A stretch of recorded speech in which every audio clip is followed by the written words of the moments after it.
Hello बच्चों, बिल्कुल मज़े में। तो आज अपन इस वीडियो में डिस्कस करेंगे कि सॉलिड एंगल की मदद से अपन इलेक्ट्रिक फील्ड कैसे फाइंड आउट कर सकते हैं। अब तुम देखो, ये वाला जो कॉन्सेप्ट है वो बहुत ही रेयर होता है कि कोचिंग में पढ़ाया जाता होगा। तो अपन इसको यहाँ पर डिटेल में पढ़ेंगे। इस वीडियो में मैं सॉलिड एंगल को जो यूज़ है ना वो अच्छा खासा लूँगा। तो तुम्हें सॉलिड एंगल की जो नॉलेज है वो अच्छी खासी होनी चाहिए। अगर तुम्हें वो अच्छी खासी नहीं है तो तुम्हें ये वीडियो अच्छी तरीके से समझ नहीं आएगा। तो मैं तुम्हें रिकमेंड करूँगा कि मैंने एक पहले से एक वीडियो बना रखा है सॉलिड एंगल के ऊपर। तो तुम उस वीडियो को पहले जाकर देख लेना। उसमें मैंने बिल्कुल सॉलिड एंगल को इन डेप्थ एक्सप्लेनेशन से समझा रखा है। तो एक बार तुम वो वाला वीडियो देख लोगे तो ये चीज़ समझने में तुम्हें ज़्यादा दिक्कत होगा नहीं। तो तुम देखो, तुम्हें स्क्रीन पर एक डायग्राम दिख रहा होगा, वो बेसिकली हेमिस्फीयर का डायग्राम है। और जो अपना हेमिस्फीयर है ना वो यूनिफॉर्मली चार्ज्ड है। अपन को पॉइंट पी पर क्या निकालना है, इलेक्ट्रिक फील्ड की वैल्यू निकालनी है। अब तुम देखो, ये वाला जो क्वेश्चन है ना वो यूट्यूब पर बहुत सर्कुलेट हो चुका है और हर किसी ने इस क्वेश्चन को है ना वो इंटीग्रेशन से करा है। अपन इस क्वेश्चन को बेसिकली सॉलिड एंगल से करेंगे और अपना आंसर एक दो स्टेप में आ जाएगा।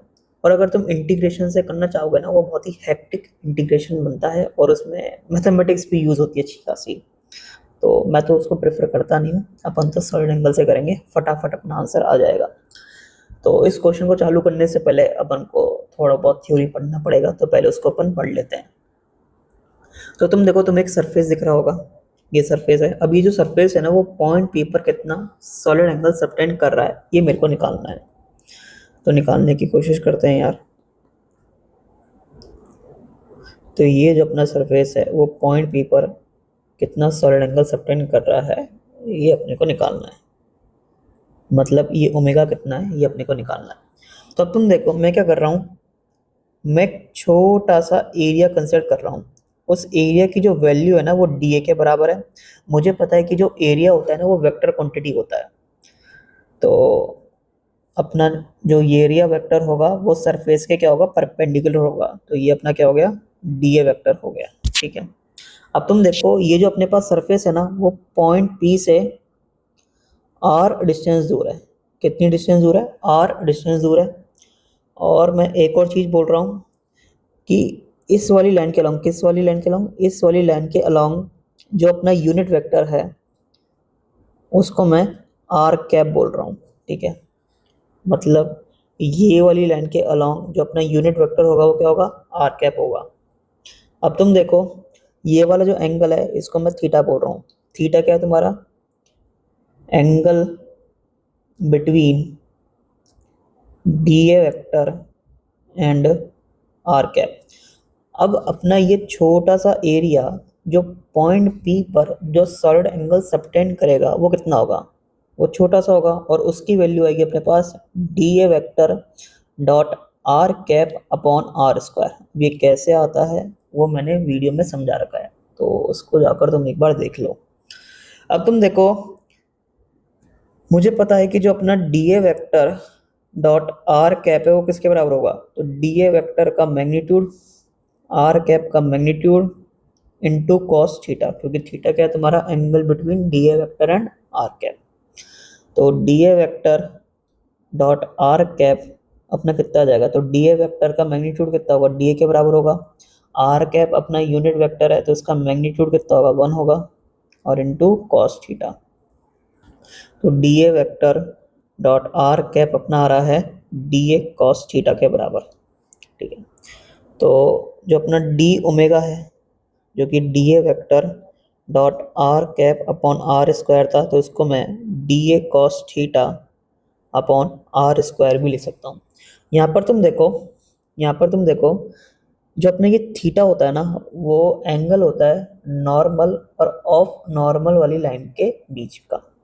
तो ये वाली जो लाइन है ना वो तुम्हारी नॉर्मल वाली लाइन है और ये वाली जो लाइन है तुम्हारी वो ऑफ नॉर्मल वाली लाइन है। तो नॉर्मल वाली लाइन और ऑफ नॉर्मल लाइन के बीच का जो एंगल होता है वो क्या होता है, थीटा होता है। वो मैंने उस वीडियो में समझा रखा है, उसको जाकर तुम एक बार देख लो। तो इसमें तुम्हें दिक्कत होगी नहीं, ये थोड़ा एडवांस वर्जन है सॉलिड एंगल का। तो अगर मेरे को टोटल सॉलिड एंगल निकालना है कि ये जो अपने पास पूरी सरफेस है ना वो इस पॉइंट पी पर कितना सॉलिड एंगल सबटेंड कर रहा है, तो मेरे को क्या करना पड़ेगा, इंटीग्रेशन करना पड़ेगा। और मैं डायरेक्टली इंटीग्रेट कर भी सकता हूँ, क्योंकि जो सॉलिड एंगल जो होता है अपने पास है वो कैसी क्वांटिटी होता है, वो स्केलर क्वांटिटी होता है, ठीक है। और स्केलर चीज को मैं डायरेक्टली जोड़ सकता हूँ। तो अपने पास जो ओमेगा की वैल्यू आएगी वो क्या होगा, इंटीग्रेशन ऑफ डी ओमेगा, मतलब integration of D A cos theta upon R square.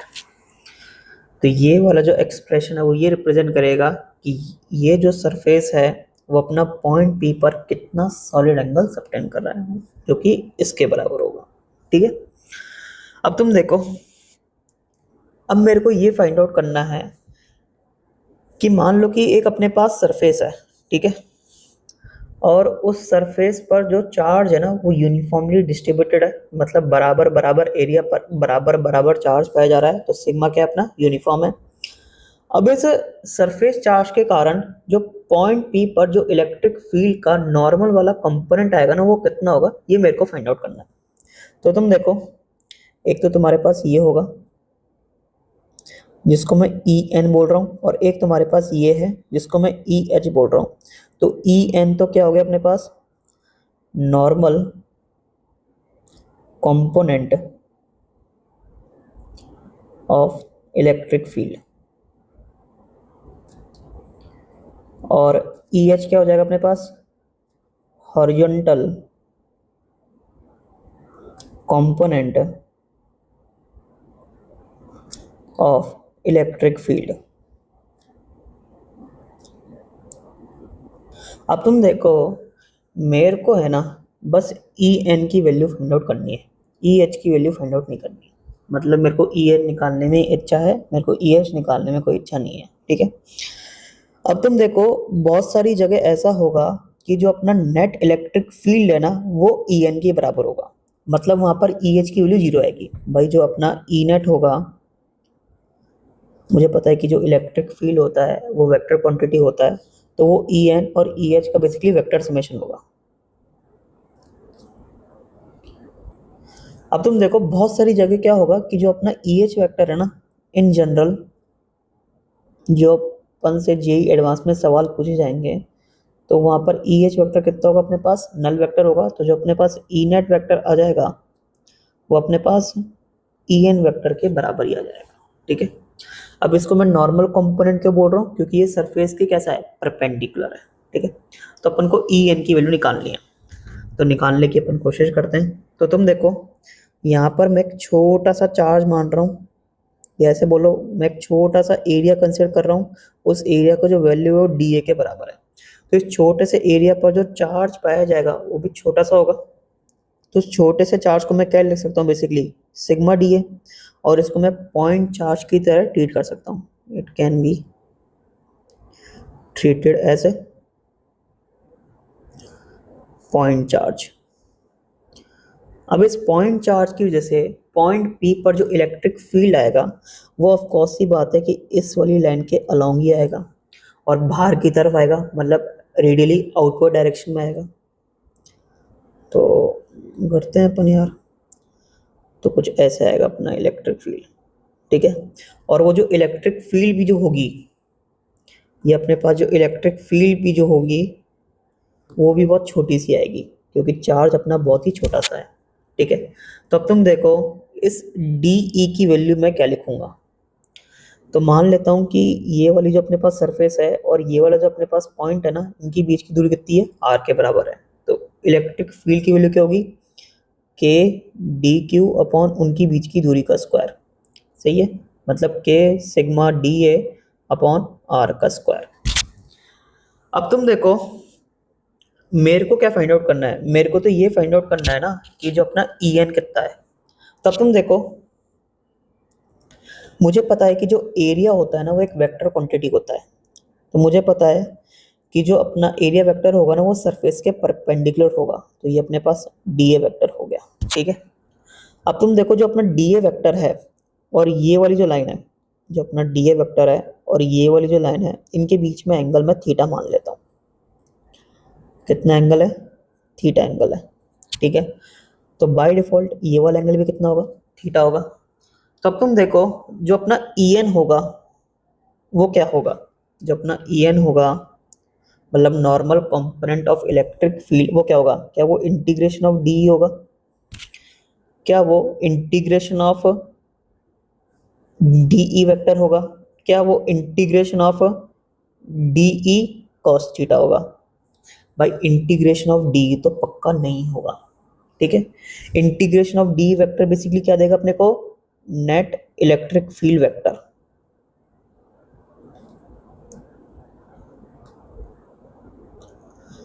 ठीक है। और integration of D E cos theta क्या देगा अपने को, तो मुझे पता है कि इस डी के अगर मैं कंपोनेंट कर दूं, अगर मैं इस डी ई के कंपोनेंट कर दूं तो मुझे पता है कि ये वाला कंपोनेंट क्या आएगा, डी ई कॉस थीटा आएगा, और ये वाला कंपोनेंट क्या आएगा, डी ई साइन थीटा आएगा। अगर मैं ये डी ई कॉस थीटा जोड़ते जाता हूँ जोड़ते जाता हूँ जोड़ते जाता हूँ हर एक चार्ज के कारण, मतलब हर एक ऐसे छोटे चार्ज के कारण, तो मेरे को वो क्या दे देगा, क्या वो मेरे को normal component of electric field दे देगा, बिल्कुल दे देगा। तो जो अपना integration of D E cos theta है वो अपने को क्या दे देगा, ई एन के बराबर दे देगा, जो कि क्या हो जाएगा, normal component of electric field, ठीक है। अब मुझे पता है कि डी ई की वैल्यू क्या है, इसके बराबर है, पुट वगैरह करते हैं यार अपन अब। तो जो अपना ई एन होगा वो किसके बराबर होगा, integration of D E cos theta, जो कि क्या होगा, इंटीग्रेशन ऑफ डी ई की वैल्यू कितनी है अपने पास, के sigma D A upon R square, ठीक है, इनटू कॉस थीटा। मुझे पता है कि के अपना कांस्टेंट है, सिग्मा अपना यूनिफॉर्म है, तो ये इंटीग्रेशन के बाहर आ जाएंगे। तो के सिग्मा अपना इंटीग्रेशन के बाहर आ गया, अंदर क्या बच गया अपने पास, integration of D A cos theta upon R square.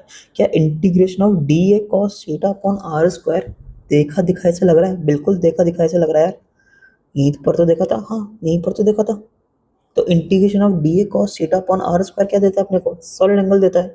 मतलब ये वाली जो सरफेस है, ये वाली जो सरफेस है इस पर्टिकुलर पॉइंट पर कितना सॉलिड एंगल सबटेंड कर रहा है, ये वाली वैल्यू अपने को दे देता है ये। तो मतलब ये अपना किसके बराबर होगा, ये अपना के सिग्मा इंटू कैपिटल ओमेगा के बराबर होगा। तो एक प्यारा सा फॉर्मूला निकल के आ गया है कि जो अपना इलेक्ट्रिक फील्ड का जो नॉर्मल वाला कंपोनेंट होता है किसी भी यूनिफॉर्म सरफेस चार्ज डिस्ट्रीब्यूशन के कारण, वो किसके बराबर होता है, के सिग्मा इंटू कैपिटल ओमेगा। और कैपिटल ओमेगा क्या रिप्रेजेंट करता है, कैपिटल ओमेगा ये रिप्रेजेंट करता है कि जो अपने पास सरफेस है ना वो उस पर्टिकुलर पॉइंट पर कितना सॉलिड एंगल सबटेंड कर रहा है। बहुत ही इंपॉर्टेंट फार्मूला है ये, मतलब अगर तुम्हें ये फार्मूला पता है ना तो बहुत सारे क्वेश्चनों के आंसर तुम फटाफट निकाल सकते हो। मैं बताता हूँ कैसे। अब तुम्हें ये तो पता होगा ना कि एक अपने पास डिस्क है, और डिस्क कैसी है, यूनिफॉर्मली चार्ज डिस्ट्रीब्यूशन की है, मतलब बराबर बराबर एरिया पर बराबर बराबर चार्ज पाया जा रहा है।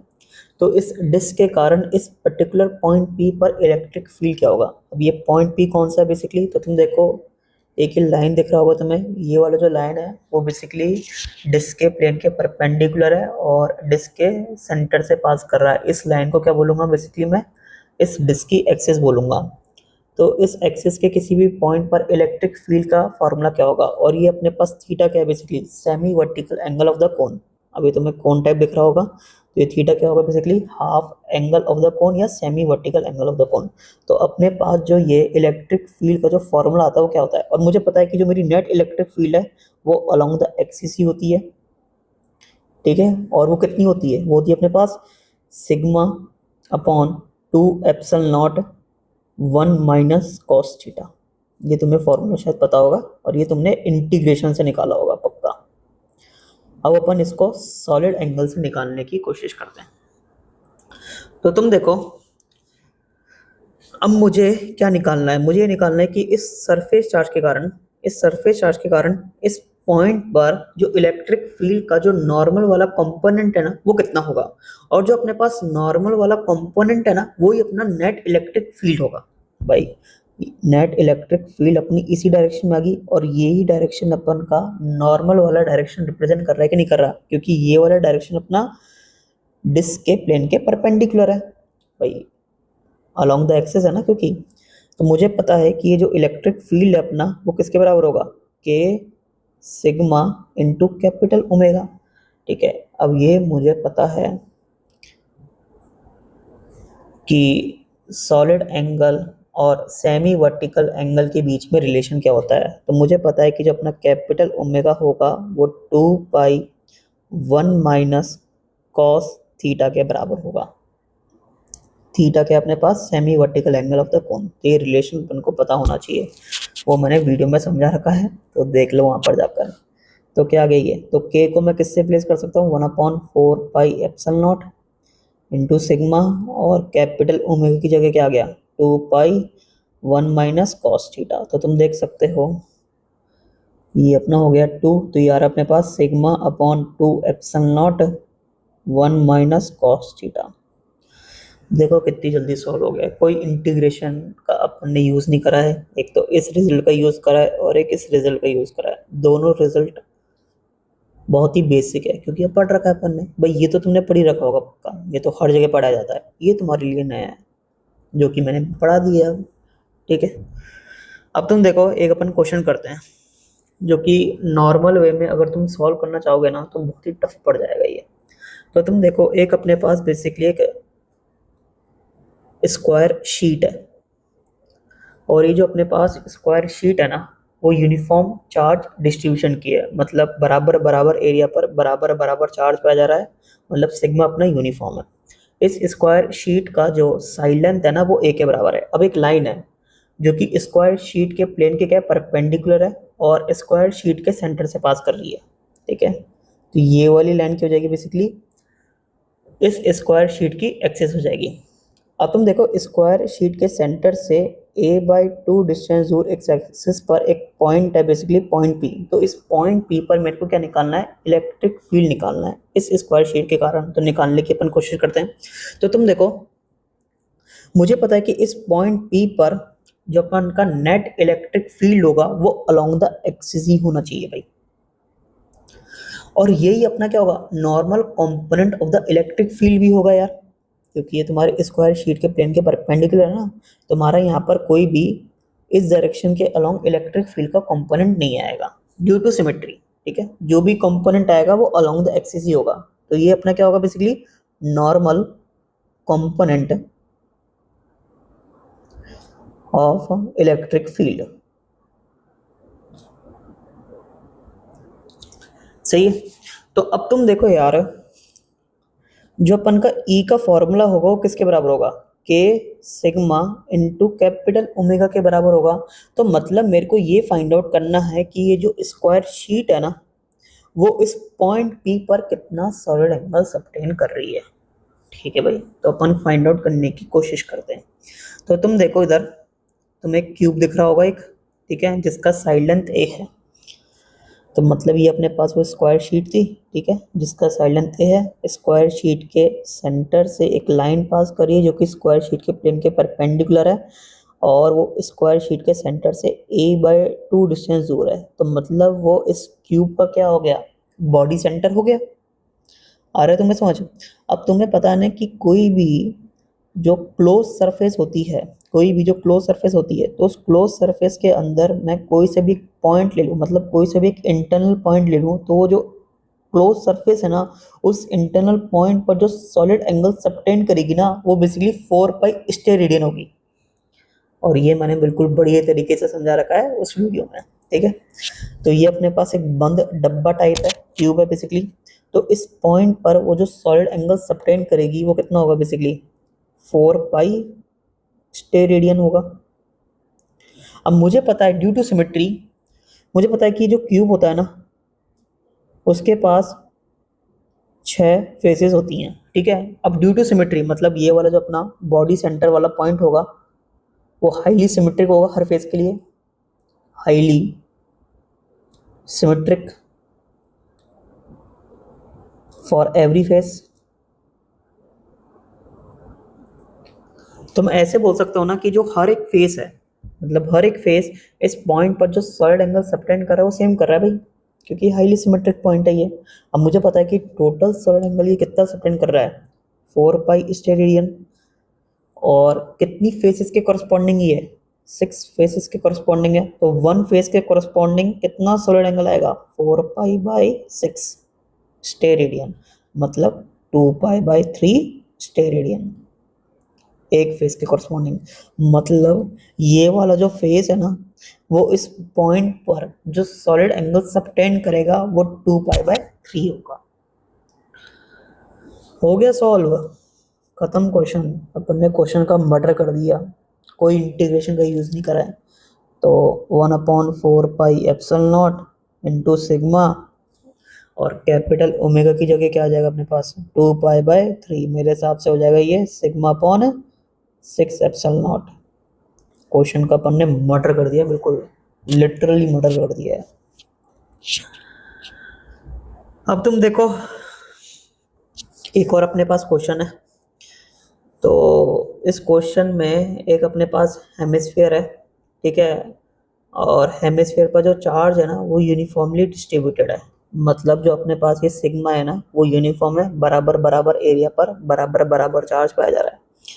अब तुम देखो, एक ये पॉइंट है बेसिकली पॉइंट पी। इस पॉइंट पी पर मेरे को क्या फाइंड आउट करना है, इलेक्ट्रिक फील्ड फाइंड आउट करना है इस हेमिस्फीयर के कारण, ठीक है। और ये तुम्हें पॉइंट पी समझ आ रहा होगा, ये बिल्कुल वर्टिकली डाउनवर्ड है अपन के इस हेमिस्फीयर के सेंटर से, और कितनी दूरी पर होगा ये, आर डिस्टेंस पर। मतलब ये पूरे कंप्लीट स्फीयर है जिसका रेडियस मैं आर मान लेता हूँ। तो हेमिस्फीयर का जो सेंटर है और ये वाला जो पॉइंट है, इनके बीच की दूरी कितनी है, आर के बराबर है, ठीक है।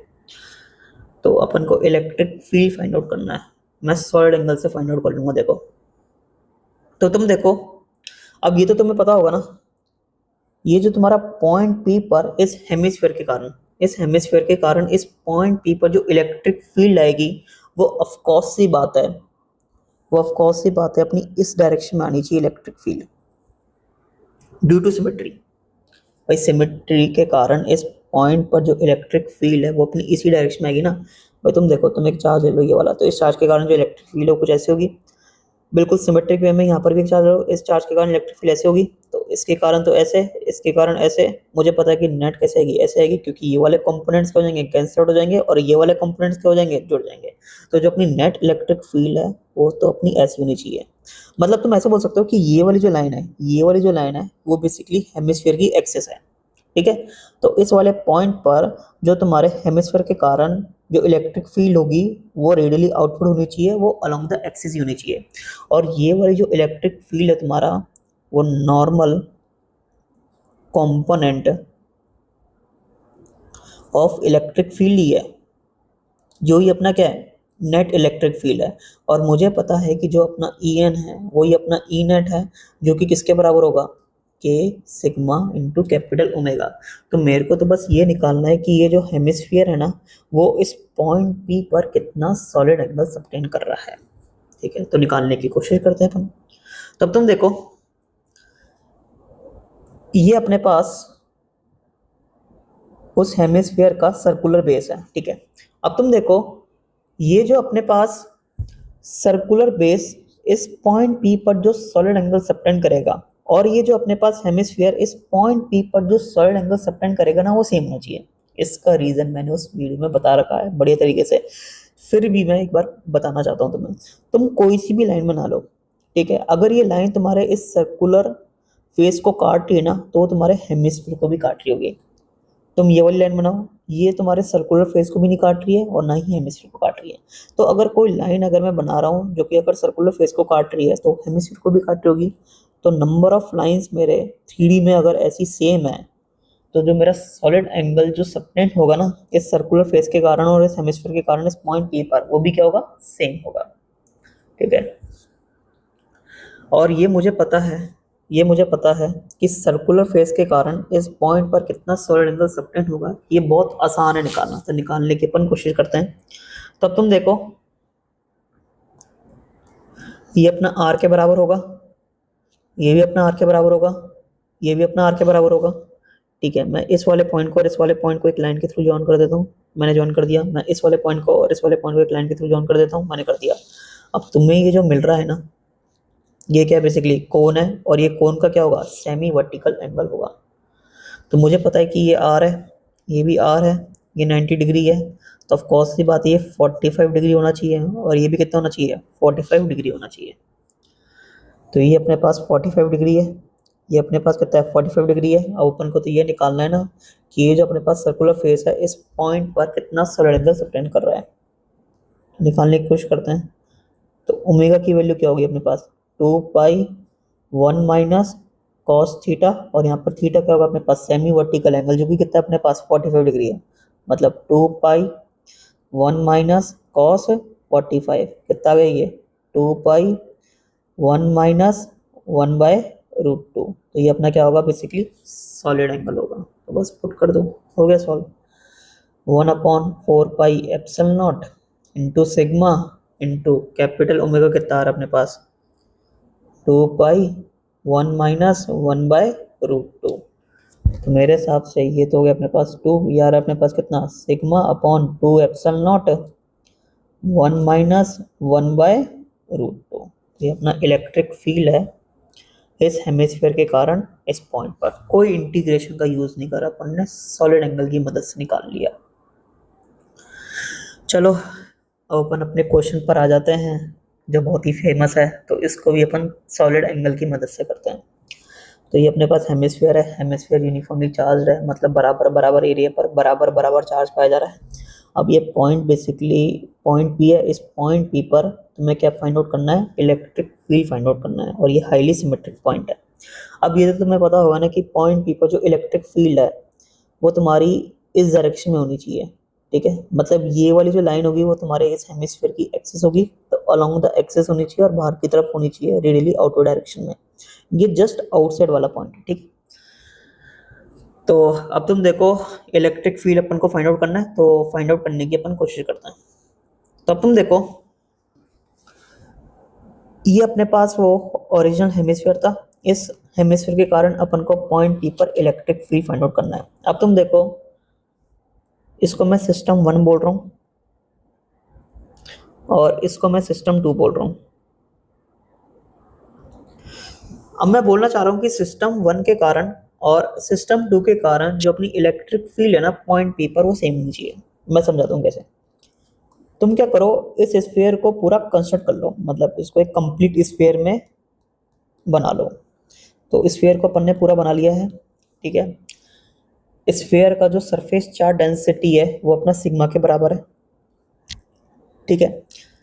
अब तुम देखो, इस कंप्लीट स्फीयर के कारण इस पॉइंट पी पर जो इलेक्ट्रिक फील्ड है वो बहुत सी बात है कि इस तरफ होनी चाहिए, ठीक है।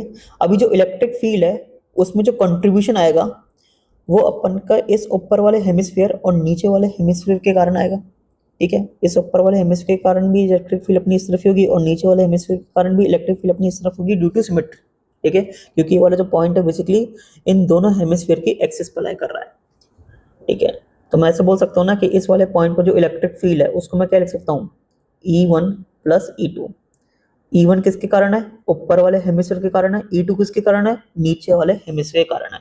और मुझे पता है कि E1 प्लस E2 की वैल्यू क्या होती है, तो ये तो अपन निकाल सकते हैं ना कि एक अपने पास हेमिस्फीयर है, ठीक है, सॉरी एक अपने पास स्फीयर है, उस स्फीयर का जो सरफेस चार्ज डेंसिटी वो सिग्मा है, ठीक है। और इस स्फीयर के कारण इस पॉइंट पर जो इलेक्ट्रिक फील्ड है वो कितनी आती है, तो इलेक्ट्रिक फील्ड जो अपनी आती है वो आती है के क्यू अपॉन आर स्क्वायर के बराबर।